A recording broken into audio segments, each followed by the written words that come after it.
கல்யாணத்துக்கு முன்னாடி என்னோட மார்னிங்லாம் எப்படி இருக்கும் அப்படின்னா, லேட்டா எந்திரிச்சு வருவேன். எங்க அம்மா காஃபி போட்டு வச்சிருவாங்க. எடுத்துக்கிட்டு போய் உட்காந்து இன்ஸ்டாகிராம், ஃபேஸ்புக்னு அலசு அலசிக்கிட்டு அப்படியே நிம்மதியா குடிப்பேன். எங்க அம்மா கூட சொல்லுவாங்க, காலைல எந்திரிச்சு இதையும் அதையும் பார்த்துக்கிட்டு இருக்க, ஏதாவது வேலை வெட்டி பார்க்க கூடாதான்னு. காதுலயே வாங்க மாட்டேன். ஆனா இந்த கல்யாணத்துக்கு அப்புறம், பிள்ளை குட்டி எல்லாம் பிறந்ததுக்கு அப்புறம், ஒரு கிளாஸ் காப்பிய ஒரு 30 தடவை சுட வைக்க வேண்டியதா இருக்கு.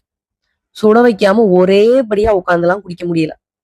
அப்பதான் வந்துட்டு, அம்மா பசிக்குது, அம்மா பெண் எடுத்துட்டா, அம்மா ஆய் வருது, உடனே இந்த ஜென்ஸ் எல்லாம் வந்துருவாங்க. இந்த காப்பி குடிக்கிறது ஒரு பெரிய விஷயமா, இதோ ஒண்ணு நான் பேச வந்துட்டேன் அப்படின்னு. உங்களுக்கு என்ன, அப்படியே போட்டு கொதிக்க கொதிக்க கொண்டாந்து கையில கொடுத்தோன்னா உட்காந்துக்கிட்டு போனை நோண்டிக்கிட்டு நல்லா ஜாலியா குடிக்கிறீங்க. எங்களுக்கு அப்படியா 30 தடவை எந்திரிச்சு ஓட வேண்டியதா இருக்கு. 300 தடவை ஆரியால மலர்ந்து போன காப்பியை சுட வைக்க வேண்டியதா இருக்கு. அது காஃபிங்கிறதே டேஸ்ட் மாதிரி போய் பச்சை தண்ணி மாதிரி ஆயிருது. உன்னையதான் பாப்பா கூப்பிடுது, ஓடு. பாப்பா உன்னையதான் ஏதோ கேக்குது.